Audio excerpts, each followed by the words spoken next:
شروع کروں یہاں سے.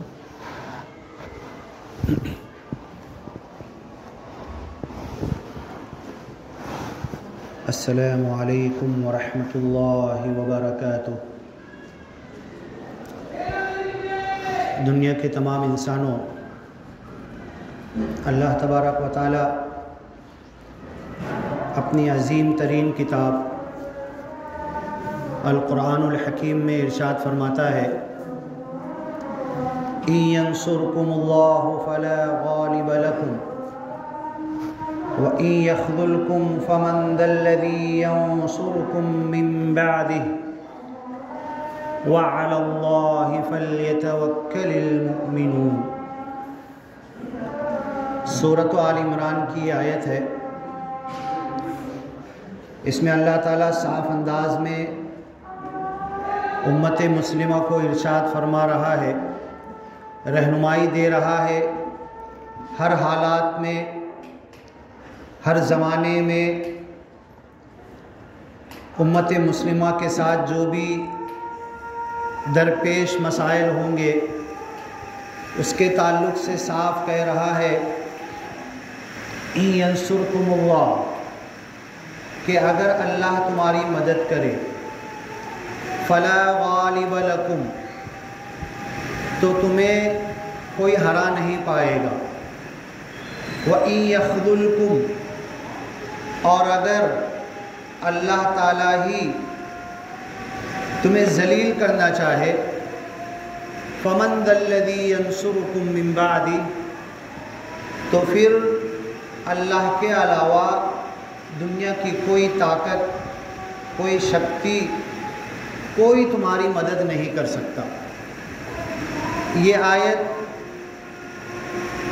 سورہ آل عمران میں اسلام کی دوسری بڑی جنگ غزوہ احد کے تعلق سے ہے. غزوہ بدر میں مسلمان کم تھے، 1000 کافروں کا لشکر تھا. صحابہ کرام صرف 313 تھے. ٹوٹی ہوئی تلواریں تھیں، کھانے کو نہیں، بھوکے تھے. پہلے ہی رمضان کے 17 روزہ رکھے تھے، لیکن اللہ نے انہیں بڑی کامیابی دی تھی. دوسرے ہی سال غزوہ احد، اس کے اندر 1000 مسلمان صحابہ کرام نکلے اور آدھے راستے سے منافقوں کا سردار عبداللہ ابن ابی 300 لوگوں کو لے کر الگ ہو گیا. اس جنگ کے اندر بھی مسلمان بڑی جواں مردی سے لڑے، لیکن اس جنگ کے اندر مسلمانوں کے تقریباً 70 صحابہ شہید ہوئے. اور بیچ میں ایک وقت ایسا آیا جنگ کے درمیان کہ صحابہ کرام کی ہمت اکھڑ گئی. وَتَنَازَعْتُمْ فِي الْأَمْرِ وَعَصَيْتُمْ مِنْ بَعْدِ مَا أَرَاكُمْ مَا تُحِبُّونَ مِنْكُمْ مَنْ يُرِيدُ الدُّنْيَا وَمِنْكُمْ مَنْ يُرِيدُ الْآخِرَةَ ثُمَّ صَرَفَكُمْ عَنْهُمْ لِيَبْتَلِيَكُمْ وَلَقَدْ عَفَا عَنْكُمْ. یہ معاملہ ہوا کہ کچھ مسلمان اس میں سے مدینہ کی طرف لوٹ کر جانے لگے. کچھ مسلمان جب 70 صحابہ شہید ہوئے تو پست ہمت ہو گئے. اللہ کے رسول صلی اللہ علیہ وسلم کھڈے میں آپ کا پیر پھسلا اور کھڈے میں چلے گئے. محمد الرسول اللہ صلی اللہ علیہ وسلم کے دانت شہید ہو گئے. آپ صلی اللہ علیہ وسلم کے ماتھے پر، سر میں 2 لوہے کی کڑیاں چبھ گئی، اور پھر اللہ کے رسول کو نکالا گیا. اور شیطان نے اس جنگ احد کے میدان میں یہ خبر پھیلا دی، عام کر دی لوگوں کے زبانوں پر کہ نعوذ باللہ محمد الرسول اللہ صلی اللہ علیہ وسلم شہید ہو گئے. یہ سننا تھا کہ مسلمان صحابہ کرام، ان کے ہاتھوں سے تلوار چھوٹنے لگی، ان کے اوپر غشی طاری ہونے لگی کہ جب ہمارے نبی ساتھ میں نہیں ہے تو اب جنگ کر کے کیا فائدہ. یہ ساری حالات ہوئی، لیکن پھر اللہ کے رسول صلی اللہ علیہ وسلم کو کھڈے سے نکالا گیا. آپ نے عربی میں کہا انا النبی لا کذب، میں سچا نبی ہوں، جھوٹا نہیں ہوں. انا ابن عبد المطلب، میں تو میرے باپ عبداللہ ان کے باپ عبد المطلب کا بیٹا ہوں، حالانکہ ان کے پوتے تھے۔ عربی میں پوتے کو بھی بیٹا کہا جاتا ہے۔ انا ابن عبد المطلب، میں حضرت عبد المطلب کا بیٹا ہوں۔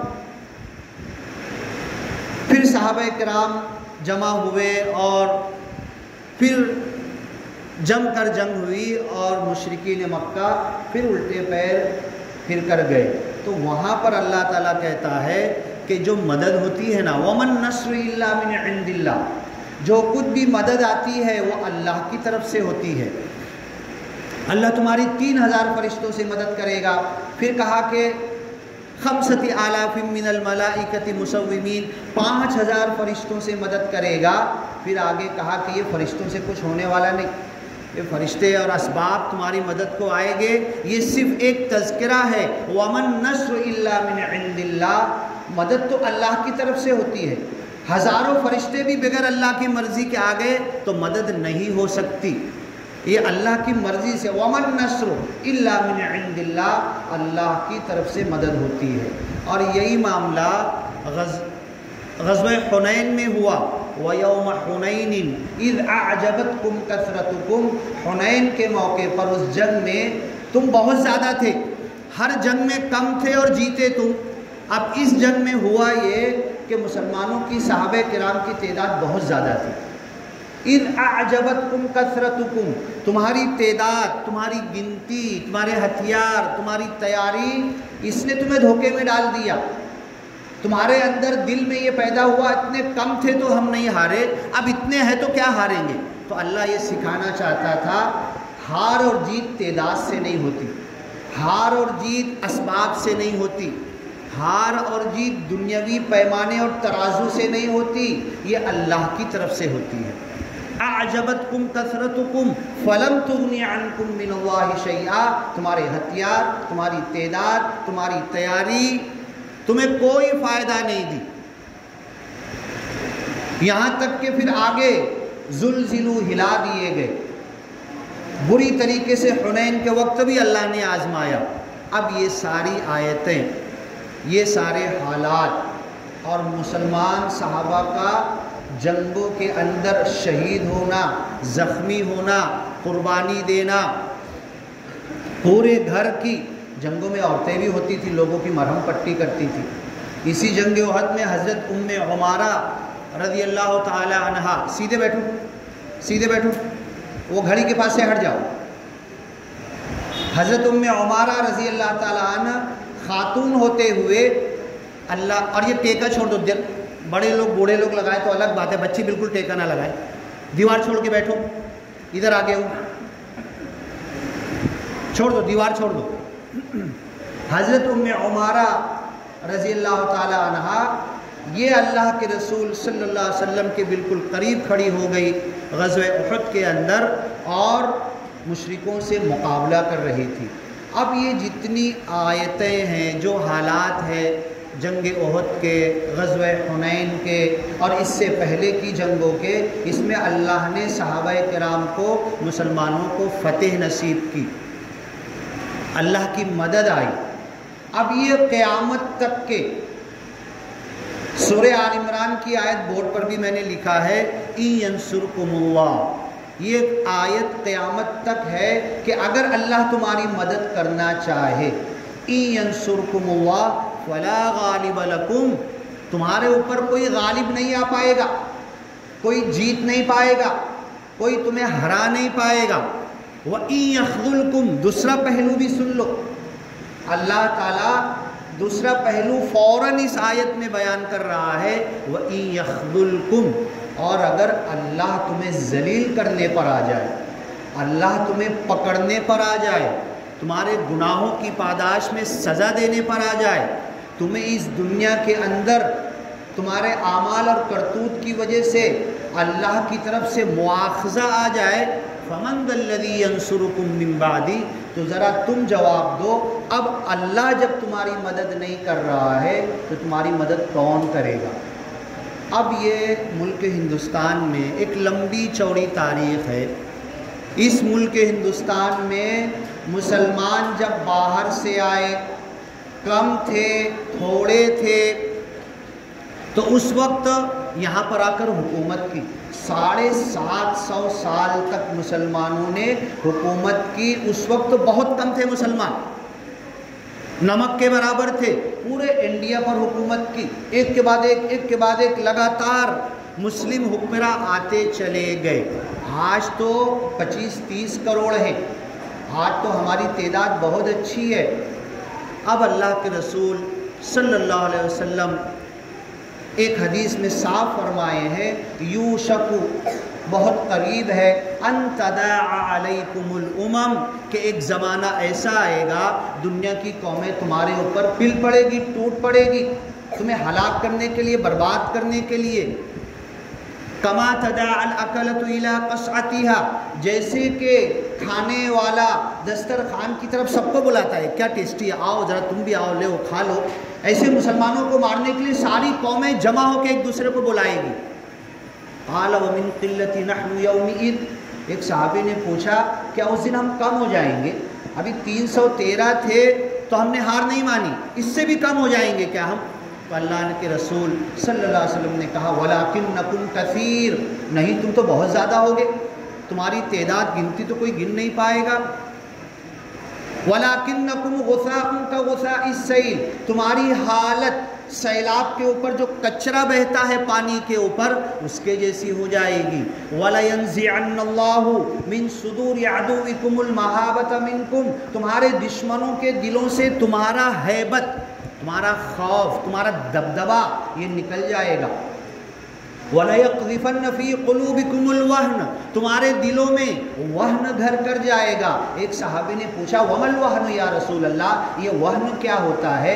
اللہ کے رسول نے کہا حب الدنیا وکراہیت الموت، دنیا کے لالچی کتے بن جاؤ گے، دنیا سے محبت کرنے لگو گے، دنیا کے پیچھے بھاگو گے، وکراہیت الموت، موت سے ڈرنے لگو گے. صحابہ کرام موت ہتھیلی میں لے کر دین کے کام کرتے تھے، انہیں موت کبھی نہیں آئی، انہیں دنیا ہلاک نہیں کر سکی.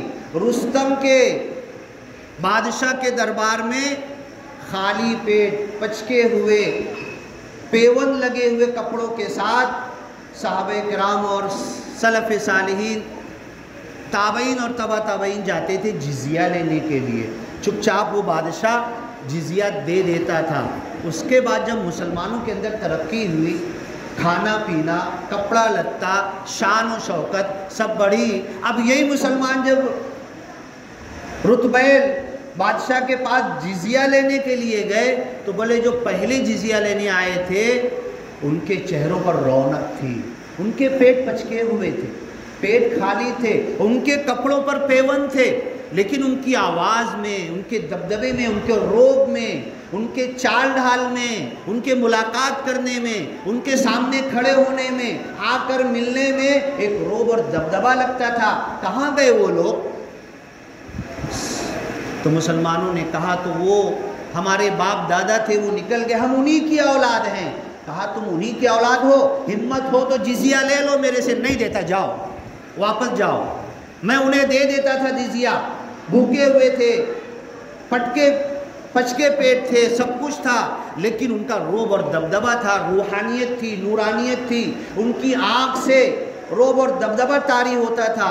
اللہ کے رسول نے کہا نصرت بالرعب مسیرۃ 70 سنہ، 70 سال کی مسافت کے دور ہوتا ہوں اور دشمن میرا نام سن کے کانپ جاتا ہے، رعب ہمارا ان کے اوپر طاری ہو جاتا ہے. اور اب آج وقت یہ آ گیا ہے کہ مسلمان 25 کروڑ ہیں، 30-35 کروڑ ہیں. اس ملک ہندوستان میں احتجاج کر رہے ہیں، اپنے حق مانگ رہے ہیں، اپنے حق کی بھیک مانگ رہے ہیں، پلیٹ میں سجا کر اپنے حقوق کی بھیک مانگ رہے ہیں. اللہ نے کہا کنتم خیر امت، تم کو بہترین امت بنایا گیا، اخرجت للناس، ساری دنیا کی انسانوں کی بھلائی کے لیے تمہیں پیدا کیا گیا. تم داتا ہو، دینے والے ہو، منگتا نہیں ہو، مانگنے والے نہیں ہو. تم دنیا کو امن بھی دینے والے ہو، امن اور ایمان بھی دینے والے ہو، سلامتی اور اسلام بھی دینے والے ہو، دنیا کو سائنس بھی دینے والے ہو، دنیا کی ترقی دینے والے ہو۔ اس زمانے میں ایک مسلم سائنٹسٹ نے آرٹیفیشیل مصنوعی چاند بنایا تھا جو ایک اندھے کنویں سے نکلتا تھا، پورے 2-3 گاؤں کو روشن کرتا تھا۔ تم ہر چیز میں آگے تھے، تمہیں دنیا کو ہر چیز، آج تک کڈنی اسٹون، پتھری کی جو آپریشن ہوتا ہے، جس جگہ کو کاٹ کر کڈنی اسٹون نکالا جاتا ہے، سب سے پہلے جراح زہراوی نے جو جگہ فکس کی تھی، آج تک اسی جگہ پر عمل کیا جا رہا۔ ہر میدان میں تم آگے تھے، دنیا تمہارے پیچھے تھی، تم امام تھے، دنیا والے تمہارے مقتدی تھے، تمہارے پیچھے تھے۔ اب تم بھکاری کیسے بن گئے؟ اب تم مانگنے کیسے لگے؟ اب تم احتجاج کے نام پر صرف احتجاج کے بھی لائق، اور ہمارا احتجاج بھی سنا نہیں جائے گا، احتجاج درج بھی نہیں ہوگا۔ دیکھو ہمارے بھائیوں نے کالی فیت باندھی ہے، مسلم پرسنل لا بورڈ کا اعلان ہے، یہ احتجاج ہمیں کرنا ہے۔ ملک کے ایک حصے میں اسی کالی فیت کے اوپر 1.5 لاکھ روپیہ جرمانہ اور ڈنڈ لگا دیا گیا۔ یہ حالت کیا ہو گئی؟ یہ سچویشن چینج کیوں ہو گئی؟ ہماری عزت، ہماری وقت، ہماری حیثیت اس دنیا کے انسانوں کے سامنے کیوں گر گئی؟ ہماری ویلیو کیوں ختم ہو گئی؟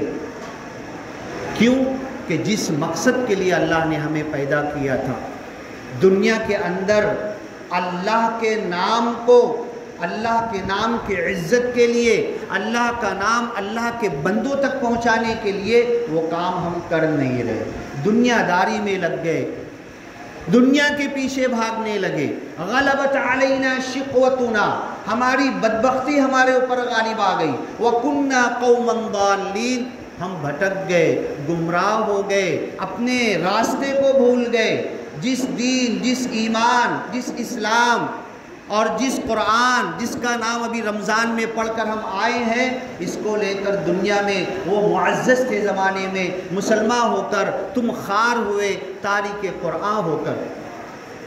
یوں تو سید بھی ہو، مرزا بھی ہو، افغان بھی ہو، تم سبھی کچھ ہو، بتاؤ تو مسلمان بھی ہو، منفعت ایک ہے، اس قوم کا نقصان بھی ایک ہی، سب کا نبی، دین بھی، ایمان بھی ایک، حرم پاک بھی، اللہ بھی، قرآن بھی ایک، کیا بڑی بات تھی، ہوتے جو مسلمان بھی ایک۔ یوں تو سید بھی ہو، مرزا بھی ہو، افغان بھی ہو، تم سبھی کچھ ہو، بتاؤ تو مسلمان بھی ہو۔ فرقہ بندی ہے کہیں اور کہیں ذاتیں ہیں، کیا زمانے میں پنپنے کی یہی باتیں ہیں۔ ابھی صبح فجر بعد مجھے ایک امام صاحب کا فون آیا، حالات یہ چل رہے ہیں، ہماری اوقاف کی جگہ چھینی جا رہی ہے، یہ مسجد ہم بنا رہے ہیں، کل ان کے قبضے میں چلی جائے گی، ایک ایک مسجدیں، اوقاف کی زمینیں، خانقاہیں، قبرستان، ایک قبرستان میں تو دروازہ بند کر کے اینٹ کی دیوار چن دیے، بنا دیے، باہر 3-3 4 جنازے لے کر کھڑے ہوئے، اندر ملٹری کھڑی ہوئے، لے کے جانے نہیں دے رہے۔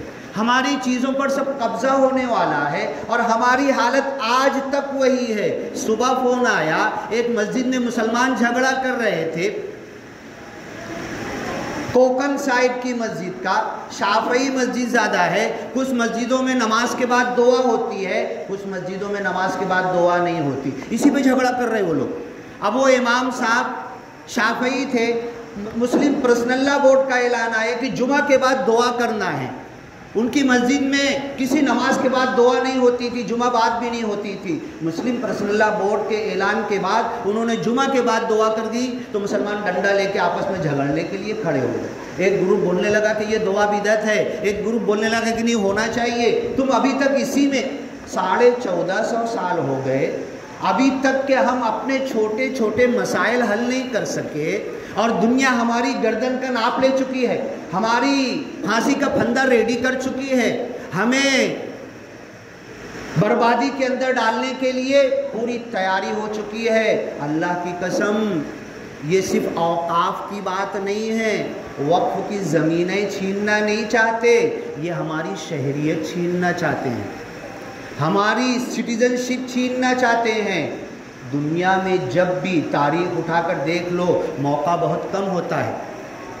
علامہ اقبال نے کہا تھا، ہے ایاں یورش تاتار کے فسانے سے، پاسباں مل گئے کعبہ کو صنم خانے سے۔ تاتاری ایک عورت آتی تھی، 50 مسلمان مرد کھڑے ہوتے تھے، ریکامے ہماری طرح، آؤ عشاء کے بعد تم کو بتاؤں گا، کوئی کام نہیں ہے، ریکامے یہاں سے وہاں تک سب ہوٹلوں پر بیٹھے ہوئے ہیں، کسی کو کام نہیں ہے، ریکامے ایسے ہی ریکامے بیٹھے ہوئے تھے۔ تاتاری ایک عورت آتی تھی، اچھا رکو میں آ رہی ہوں، تلوار لاتی تھی، 50 مسلم مرد کے گردن اڑا دیتی تھی۔ ایک تاتاری عورت 100 میں سے 95% مسلمانوں کو تاتاریوں نے کاٹ دیا۔ علامہ اقبال نے وہی کہا ہے، نہ سمجھو گے تو مٹ جاؤ گے، اے ہندی مسلمانوں تمہاری داستان تک نہ ہوگی۔ داستانوں میں کوئی سپنا دیکھ کے نہیں بول رہے تھے علامہ اقبال، کوئی الل ٹپ اٹکل پچو نہیں بول رہے تھے، یا ایسے ہی کچھ بھی نہیں لکھ دیے تھے۔ ان کی نظریں اس وقت دیکھ لی تھی، اگر یہ ہندوستان کے مسلمان آنکھ نہیں کھولے، بیدار نہیں ہوئے، متحد نہیں ہوئے، مل جل کر ایک ساتھ فرقہ مسلک جماعت سب ختم کر کے ایک جتھا بن کر اللہ کے لیے فتنازعوا فتفشلوا وتذهب ريحكم، تم تنازع کرو گے، مسلک فرقے جماعتوں ٹکڑیوں میں بٹو گے، فتفشلوا تمہاری ہوا اکھڑ جائے گی، وتذهب ريحكم تمہاری ویلو ختم ہو جائے گی، اور تمہیں ایک ایک کر کے یہ اچکنے کے لیے آ جائے گی۔ تو یہ اوقاف کی زمین کا مسئلہ نہیں ہے، یہ صرف اوقاف کی زمین لینا نہیں چاہتے ہیں، یہ ہماری شہریت چھیننا چاہتے ہیں۔ دنیا میں 2 بڑے بڑے مقامات پر، بڑے بڑے ملکوں میں، ہم تو 25-30 کروڑ ہیں نا، 35-40 کروڑ تھے، ان کی شہریت چھینی گئی اور انہیں ایسا غلام بنایا گیا، کام نہیں کرو گے تو لائن سے کھڑا کرتے تھے، ایک گولی میں 10 کو مارتے تھے، ان کی لاش پڑی رہتی تھی، چیل کوے کتے کھاتے تھے، اس کو دفناتے بھی نہیں تھے، ان کی چڈی اتار کر ان کے سامنے دوسروں کو پہناتے تھے، چلو تم کام کرو، نہیں تم کو بھی ایسی شوٹ کر دیں گے۔ ان کی پلاننگ یہ ہے، ان کی تیاری یہ ہے کہ ہماری شہریت چھین لیں۔ SIT کوئی معمولی کام نہیں چل رہا، نیوز آ گئی کہ بنگلہ دیشیوں کا پاسپورٹ مالیگاؤں سے بنا، بہت بڑا ہاتھ ڈالنے والے ہیں، اتنے سارے بنگلہ دیشی ویسٹ بنگال کے لوگوں کا جنم داخلہ بنا، جیسے ہی ہائی کورٹ اور سپریم کورٹ میں رپورٹ ڈالیں گے نا، ایک ایک گھر میں گھسیں گے، میرے گھر میں گھس جائیں گے، میرے گھر میں آ جائیں گے، میرا جنم داخلہ، میری ڈگری، میری پڑھائی، میرا زمین کا کاغذ سب چھین لیں گے، میری اتنی ہمت نہیں ہوگی کہ ان سے مقابلہ کروں۔ اللہ کے رسول نے کہا تھا، من قتل دون عرضه فهو شہید، اپنی عزت، بیوی بچوں کی عزت بچاتے ہوئے جو مار دیا جائے گا شہید ہو جائے گا، اپنی پراپرٹی، دھن دولت، پراپرٹی کے کاغذات بچاتا ہوا جو مار دیا جائے گا شہید ہو جائے گا۔ لیکن آج ہماری ہمت کیا ہے؟ دنیا نے دیکھ لیا، فلسطین میں، غزہ میں کر کے دیکھ لیا، کوئی اٹھے گا نہیں، کوئی آئے گا نہیں، 90% تباہ کر دیا، برباد کر دیا۔ اور دوسری طرف سب سے بڑا سوال یہ کہ اللہ کی مدد کیوں نہیں آئی؟ تو اللہ ایسے ٹپکا کے مدد نہیں کرتا، اللہ اپنے دوسرے بھائیوں کے ذریعے ہی مدد کرتا۔ جب سارے بھائی سوتیلے ہو گئے ہیں، کوئی آگے ہی نہیں بڑھنا چاہتا، وہ بولتا میں تو انڈیا میں ہوں، میں تو پاکستان میں ہوں، میں تو یہاں ہوں، میں کیا کروں، میں صرف دعا کروں گا، میں چوڑی پہن لوں گا، ہاں میں عورتوں سے بھی بدتر ہو جاؤں گا۔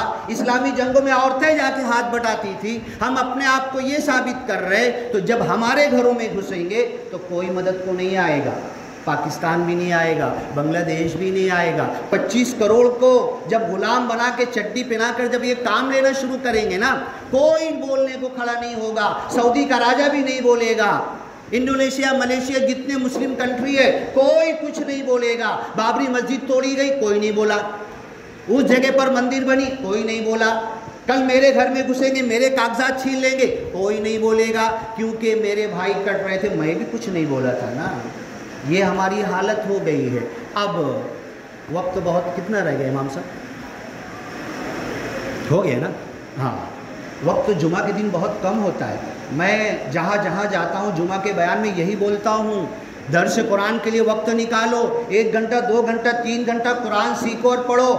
پیٹرول چارجنگ لو، اپنی چارجنگ بڑھاؤ، دین دنیا کمانے میں سب جگہ اپنی چارجنگ بڑھا کر دنیا میں آگے ہی بڑھتے جاؤ، اللہ کی مدد بھی آ جائے گی۔ بورڈ پر آیت لکھی ہوئی ہے، فوٹو کھینچ کے سب طرف بھیج دینا، سن لو، ان ینصرکم اللہ، اللہ اگر تمہاری مدد کرنے کو آ جائے، فلا غالب لکم، تمہیں کوئی ہرا نہیں سکتا۔ لیکن اللہ ہماری مدد کو کیوں نہیں آ رہا؟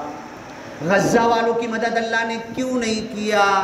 آگے ہماری مدد جب یہ حالات بگڑیں گے ہندوستان میں، یہ تو بہت چھوٹی سی بات ہے، ہماری اوقاف، ہماری وقف کی ہوئی جگہ کو لینا بہت چھوٹا سا شروعات ہے۔ جب ہمارے کاغذات چھین کے جلائیں گے، ختم کریں گے اور گھوشت کر دیں گے یہ باہر کا ہے، اس کے پاس کوئی ثبوت نہیں ہے، یہ ڈاکٹر بھی نہیں، انجینئر بھی نہیں، وکیل بھی نہیں، کچھ بھی نہیں، کوئی پڑھائی نہیں کیا، یہ چڈی پہن کے خالی غلام کر کام کرنے کے لائق ہے، جب یہ گھوشت کر دیں گے تو کیا اللہ کی مدد آئے گی؟ اللہ کی مدد میرے ساتھ آئے گی۔ ان ینصرکم اللہ، اگر اللہ تمہاری مدد کرے، فلا غالب لکم، کوئی تمہیں ہرا نہیں سکتا، وَإِن يَخْذُلْكُمْ، اور اگر اللہ ہی ہمیں ذلیل کرنے پر آ جائے، اللہ کا نام لے کر اللہ کے دشمنوں کی دشمنی مول لی ہے ہم نے، اللہ کی اطاعت نہیں کر کے، اللہ کی فرما برداری نہیں کر کے، اللہ کے احکام کو نہیں مان کر اللہ کی مدد سے بھی ہاتھ دھو بیٹھے ہیں۔ وَإِن يَخْذُلْكُمْ، اگر اللہ تمہیں ذلیل کرنے پر آ جائے، فَمَنْ ذَا الَّذِي يَنْصُرُكُمْ مِنْ بَعْدِهِ، تو اب بتاؤ اللہ کے بعد تمہاری مدد کون کرے گا؟ اب یہ ہمیں فکس کرنا ہے، ہمارے حالات دیکھنا ہے، ہمارے گلی محلے، گھر سے لے کر گلی محلے، ہمارے گاؤں، سماج، معاشرے، ملک، بین الاقوامی پیمانے پر سارے مسلمان جو ایک اللہ کے ماننے والے، ایک جتھا اور ایک رسی بن جانا ہے۔ وَاعْتَصِمُوا بِحَبْلِ اللَّهِ جَمِيعًا وَلَا تَفَرَّقُوا، اس ایک اللہ کی رسی سے جب جڑ جائیں گے تو دنیا والے ہمارا کچھ نہیں بگاڑ پائیں گے۔ بارک اللہ لنا وَلَكُمْ فِي الْقُرْآنِ الْمَجِيدِ وَنَفَعَنَا وَإِيَّاكُمْ بِالْآيَاتِ وَالذِّكْرِ الْحَكِيمِ إِنَّهُ تَعَالَى جَوَادٌ كَرِيمٌ مَلِكٌ بَرٌّ رَءُوفٌ رَحِيمٌ وَرَبٌّ حَمِيدٌ۔